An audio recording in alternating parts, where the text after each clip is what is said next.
Welcome to AETCM, the Emergency Medicine channel. Today we'll be discussing a case of a young female who presented to us with complaints of diplopia and lightheadedness. Okay. So there was this one 32-year-old young female. Whenever you see diplopia, what will you ask?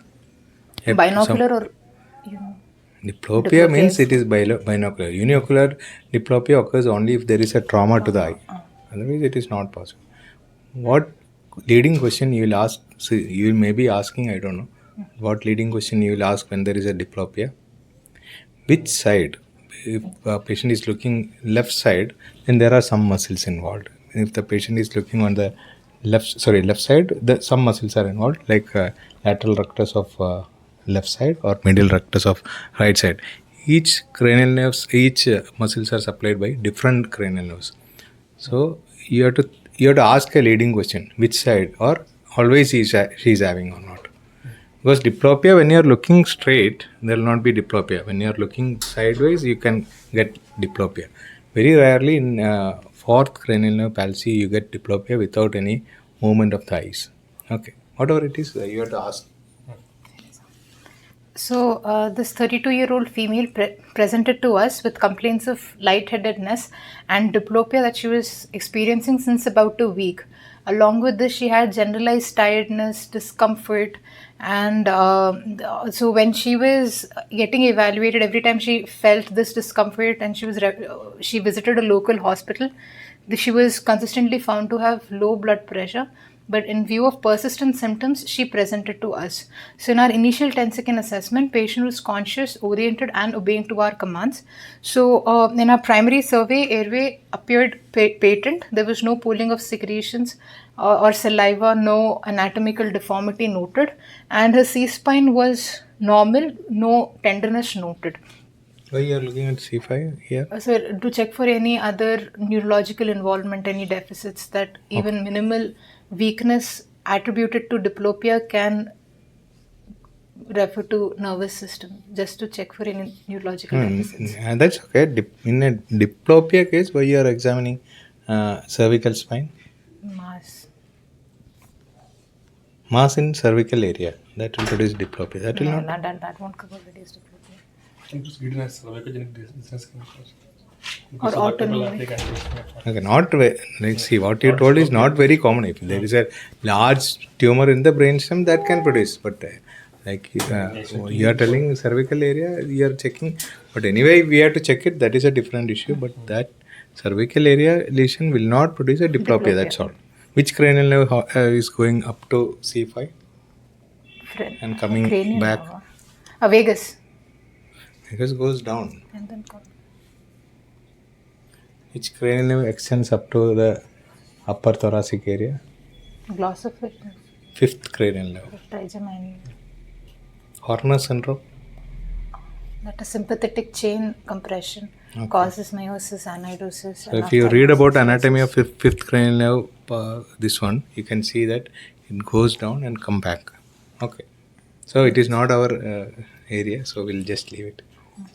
So breathing wise, patient had air entry to be bilaterally equal with a respiratory rate of 20 cycles per minute. She was maintaining saturation of 96% on room air. There was no added sounds on auscultation.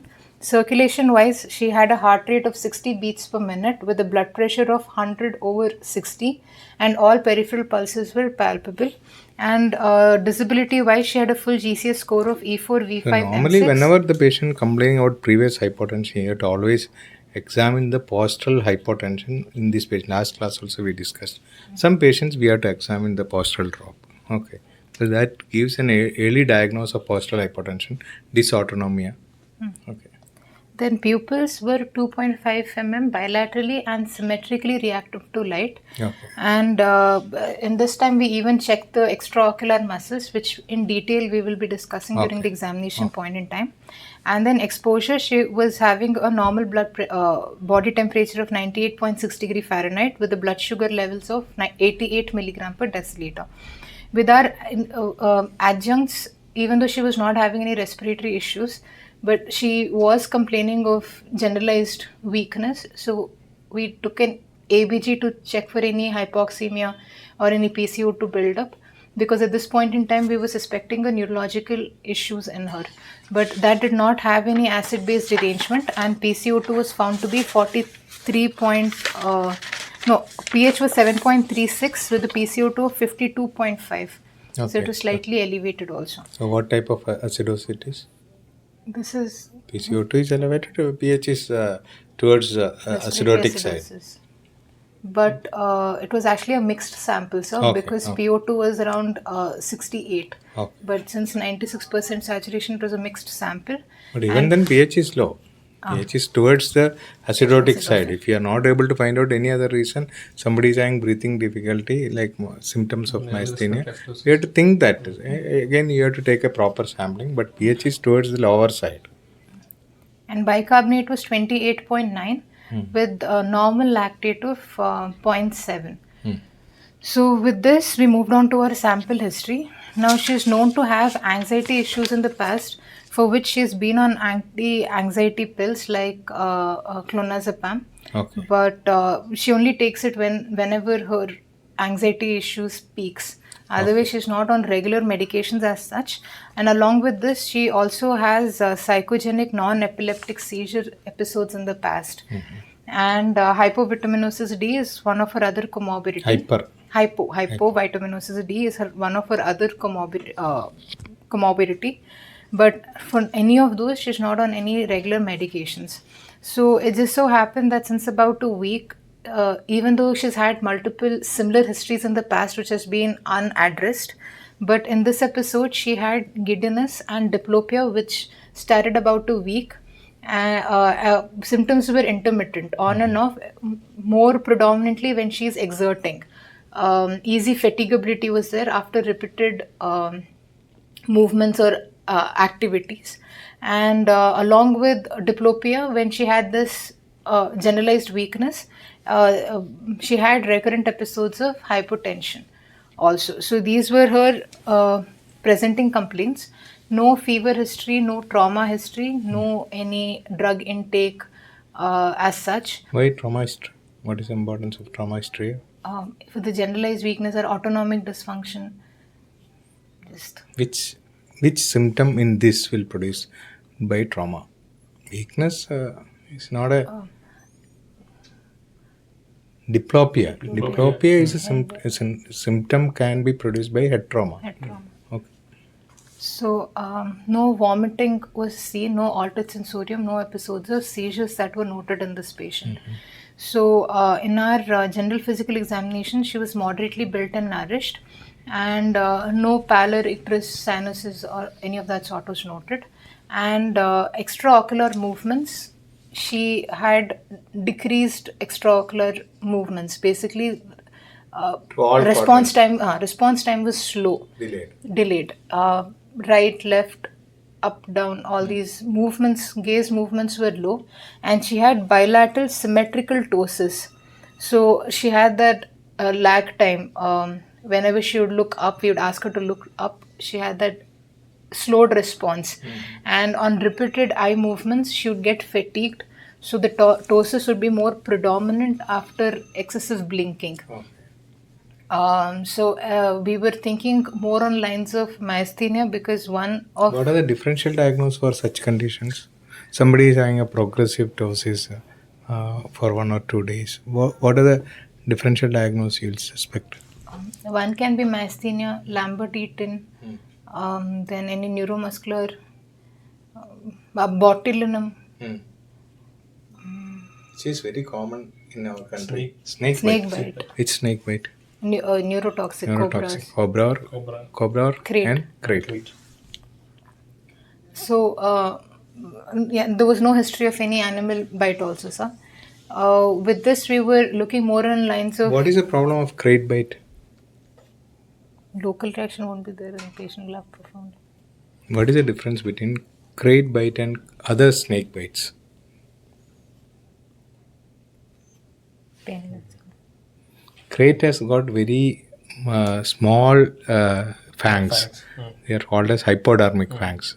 That is like in your insulin pen syringe. Okay. So many a times that patient may not notice it. If they are sleeping on a ground, they may not notice it. This is the common scenario of crate bite. Somebody will be sleeping at home. They may not notice a bite, and they come with chosis, breathing difficulty, and all. So crate is a very dangerous thing, and but they may not survive like this. That is the only thing. They will develop respiratory paralysis and death. Suppose it is a small snake. It will be Young same snake. only. The venom will be the same. So she had no history of chest discomfort, palpitations, syncope events were not there. When we thought of hypotension, even endocrinology causes were also ruled in at that point in time. We had to evaluate, but because she had ptosis and more of neurological weakness, is when we were thinking in terms of myasthenia. So then with this we examined the nervous system. Neck muscles, neck flexors were weak, and tone, bulk, and all four limbs were normal. And all deep tendon reflexes were normal and brisk and symmetrical also. And apart from that, sensations were intact, no paresthesias were noted, and spontaneous breath count was asked for, and she Single breath count. a single breath count, and she had about 15. So this had to be checked every fourth hourly to see if there is any fall in breath counts, because one value is of no significance. And her abduction. But the patient will be in ICU. You will not be able to do all these things. You will be very busy. So what do you do? How do you check that patient is developing respiratory distress? Monitor is there. How do you check?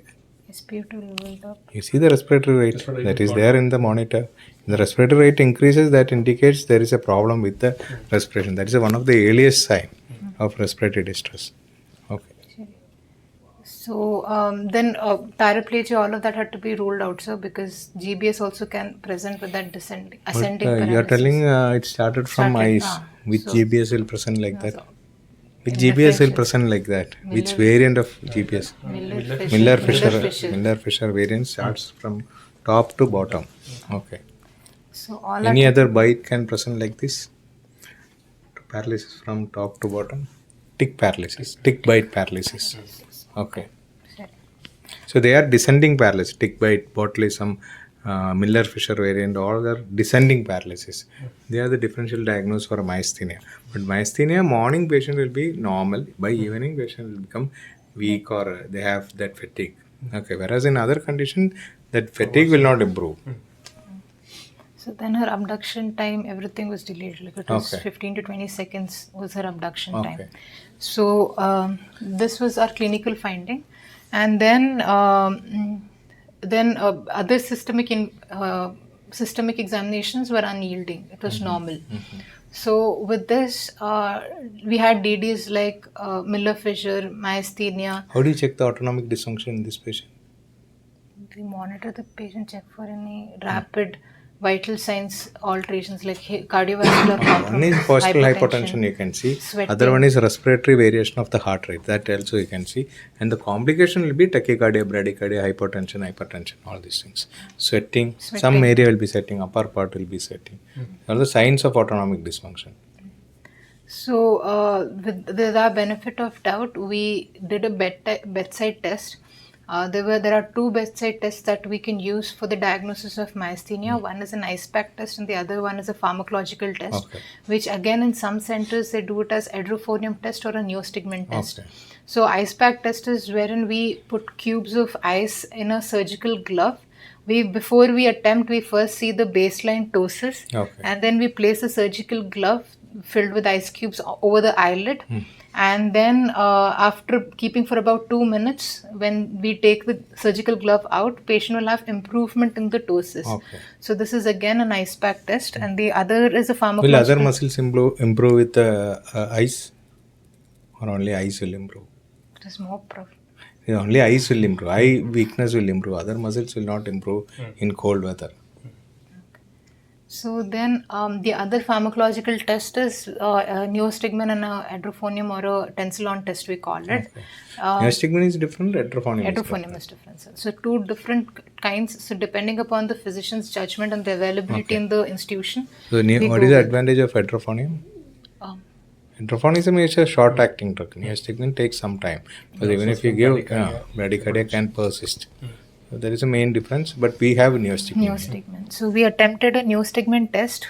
Basically, neostigmine is notorious to cause bradycardia. So atropine and a crash cart has to be ready before we attempt this neostigmine test, wherein we inject, either we can give atropine if the patient develops bradycardia, but as a preventive measure, we can pre-treat the patient with 0.6 mg atropine and then push 0.5 mg So you are neostigmine giving IV. atropine now. When will you give neostigmine? Right away. Immediately you have to give. Right away. That is because atropine is a short-acting drug. So that you have only 3 minutes. So if you give atropine and wait for some time, atropine action will go off. So atropine, neostigmine, or neostigmine you give and wait with atropine, loaded atropine. So we give 0.5 mg or 1 mg IV, and then if the test is to be positive, following the administration of neostigmine, patient has to improve. So this will signify again another test for myasthenia gravis. Then the other test that we can do is a rapid So nerve where else stimulation. you give this neostigmine in clinical practice other than this condition? Ogilvy Very common condition in emergency room. Where else you give snake bite? Snake bite. Snake bite. There also you can use same like this. Give atropine, neostigmine, see the patient is improving or not. Okay, either give neostigmine, wait with atropine, or give atropine for your safety and give neostigmine. Both are okay. So these are the immediate bedside tests. The other test that we can run is a rapid nerve stimulation test. It is to be It positive. is not rapid, it is repetitive nerve stimulation test. Correct, no? Okay, sir. Rapid means what? Repetitive nerve stimulation test. That means myasthenia is a problem when you are repeatedly moving your limbs, the conduction is slowly coming down. So same like that, they do a repetitive nerve stimulation test. So you can see that the nerve conduction latency is coming down after a few tests. Okay, whereas in other one, Eaton-Lambert syndrome, it is going to improve. Okay. So in this test, it's to be positive if there is decremental response after 10 seconds, and outside RNS was done on this patient, which showed fatigability. Then apart from this, antibodies have to be sent for, like anti-musk antibodies, acetylcholine receptor antibodies, and myasthenia is strongly linked with thymoma. So even though thymus is a gland which regresses after adolescence age, in young adult individuals also we see thymoma related myasthenia gravis. So if we strongly suspect, then a CT test has to be taken to see if there is any thymoma growth. Then these would be the single. So suppose it's a elderly individual or a individual around 60, 70 female. What else you do other than this? What other investigation you do? Myography. Young lady, so thymoma is one of the most important condition, and you do CT test. Even if it is an elderly lady, what else you do? There you do other malignancy investigation like say, abdomen, chest, breast, thyroid, like that. Okay, because they have more chance for Eaton-Lambert syndrome, not this one myasthenia. So you have to investigate for paraneoplastic syndromes. Lambert-Eaton is seen in small cell lung carcinoma as a paraneoplastic syndrome. So then the other single most diagnostic or sensitive test would be a single fiber electromyography, which if it is negative, we can surely say that the patient does not have myasthenia gravis. So these would be the investigations that we can run. But from the emergency point of view, the major side effect or a crisis would be a myasthenia crisis, wherein the patient's respiratory muscles will be involved, following which patient's respiratory rates will drop and PCO2 will build up and patient can have type 2 respiratory failure, possibly leading to requiring mechanical ventilation. And once we intubate the patient, weaning off will be Only dependent. thing, when you are intubating, you have to be very careful because already there is a neuromuscular junction problem here. So neuromuscular blockers should be carefully used, and short-acting drugs should be used, and that has to be done. Succinylcholine is not to be used. Non-depolarizing agents have to be used for intubation. And once we put the patient on ventilator, then weaning off will be difficult as they get dependent on the ventilator. So Most of the patients weaning will not be difficult in myasthenia because once you start edrophonium or neostigmine and continuously on neostigmine, they will not have this problem. Myasthenia will come down only in emergency room when you don't know the diagnosis. Patient develops all these things. Once you make a diagnosis, it is easily treatable. So then all the other routine lab investigations were unyielding, sir, unremarkable. So with this, Have you done an MRI? MRI brain with contrast we did, but that came back to be normal. Okay. Suppose in any condition you get diplopia, sudden onset of diplopia, or ophthalmoplegia, weakness. In any condition you can get like that. In Pituitary gland bleeding. pituitary gland bleeding. Means sudden hemorrhage of Apoplexy. That why should they develop? They can develop visual loss. Myasthenia. Multiple sclerosis. That is one condition. First episode of multiple sclerosis can present with diplopia, all these things, if there is a lesion in the brainstem. But that will be asymmetrical. Here it is symmetrical weakness. So it cannot be this one. That's a demyelinating condition. Multiple sclerosis. Okay. So those were our investigations, sir. Since she was not on any myasthenic crisis at present, her evaluation had to be a general thing, nothing emergency aspect to be done. But for myasthenia gravis, these would be the diagnostic agents. And then moving on to the management bit of it, patient can be started on pyridostigmine. Basically, what happens in myasthenia is we just have the only antibodies. neostigmine in our country. I think pyridostigmine is not there. Is there?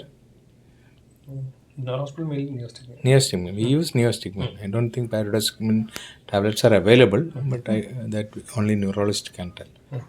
So basically what happens in myasthenia gravis is body starts producing antibodies which will destroy the acetylcholine receptors. So basically there will be a delayed conduction, especially on extreme fatigue exertion. The muscles become more fatigued because of acetylcholine uptake couldn't be there. So when we give cholinesterase inhibitors, cholinesterase is a agent that destroys acetylcholine.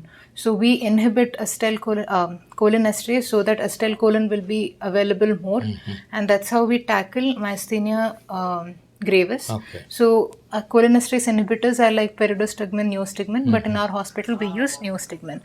Now apart from this, we can also do plasma exchange. Plasmapheresis. That is done in which type of condition? That is immune mediated myasthenia, like you have thymoma and all. We can try it. Basically, there is no cure for this, but we have to tackle. If there is a thymoma, removal of tumor will improve the symptom. One more thing, the dose limiting thing of the pyridostigmine or neostigmine which we are starting is actually its side effects. Because once we start these medications, before reaching this like the optimal dose, the patient can have multiple adverse reactions. The main will be like troubling will be abdominal cramps and diarrhea. And also they'll be having increased secretions like sweating and also. So where else you get this condition? OP poison. OP poison. Cholinergic crisis. And myasthenic crisis. Two important things. And also sudden bradycardia. There are syndrome, cholinergic syndrome. If you remember, that is a side effect of this drug. So this adverse can be dose limiting because sometimes the patient may not be able to tolerate a higher dose because of symptoms. So along with this medications, we can also give like a glycopyrrolate or hyoscine along with the medications to just counter the side effects. But still, actually, sometimes What is the basic difference between glycopyrrolate and atropine? Glycopyrrolate will not increase heart rate as much as atropine. Glycopyrrolate is predominantly anti-secretory. It is mainly Both have anti-secretory action, but atropine has more action on heart. Atropine Brady. crosses blood-brain barrier. Glycopyrrolate does not cross blood-brain. Rest all are same. Because if you see atropinized patient, they'll be agitated. Over atropinization, they'll be highly agitated. In that type of conditions, you give glycopyrrolate, it will be very useful because it will not cross the blood-brain barrier. It will only act peripherally. Okay. OP poison we treat like that. So then a few things, basically as a patient coming to ED with symptoms like this, so there are some classical things which can like make us think about myasthenia gravis. So myasthenia gravis can be mainly ocular symptoms or general symptoms. The patient's complaint will be like an ocular diplopia or maybe some difficulty in like vision disturbance may be there. And on clinical examination we will noticing actually then some difficulty in the ocular movements, then lid lag may be there, then the patient may be having difficulty in neck movements, and sometimes we can have some let's say something called a head drop sign can be elicited. And also the patient may be having limb weakness. The limb weakness can be more on the upper extremities than the lower extremities, and also the patient may be having noticeably worsening respiratory distress. The patient is in acute phase of and myasthenia crisis. So suppose we are getting a patient like this, we have to think about myasthenia crisis. If the patient is having progressively weakening or initially an increase in respiratory rate, then slowly decrease in respiratory rate, and also reflected in the EBG like episode retention followed by respiratory atelectasis and then impending respiratory failure. So once we admitting this patient in an ICU or like keeping in ER, we have to in between repeat the single blood test, because we have to take an initial count and then follow up the count to see if there is any progressive worsening of symptoms. This need to be strictly followed along with acute assessment of the muscle weakness. So in myasthenia, basically it is something called true muscle weakness. Basically, the patient is not complaining of any actual tiredness or anything, but that the muscle contractility is actually reduced by repetitive movements. So if you're asking to like move in repetitive movements, the movements start slowly decreasing over like about 10-15 movements. Once the patient completes, the movement starts lagging. What will happen to the voice in myasthenia? Voice actually. Phonia. Initially, most of the time, this is diagnosed over phone itself. Mostly, the patient will have normal voice when they start talking. Then slowly, it will come down. The voice will come down. The same thing, patient also will come down. You ask how what is the difficulty in taking food. Initially, they'll have proper chewing and all. Then slowly, that will come down. Then difficulty in swallowing, everything will be there. So basically, symptoms will be like when you're eating, the jaw movements will be slowing down, and also most of the symptoms will be like coming towards the evening time. In the morning, when the patient wakes up, he will be completely fine. By towards evening, the symptoms start developing.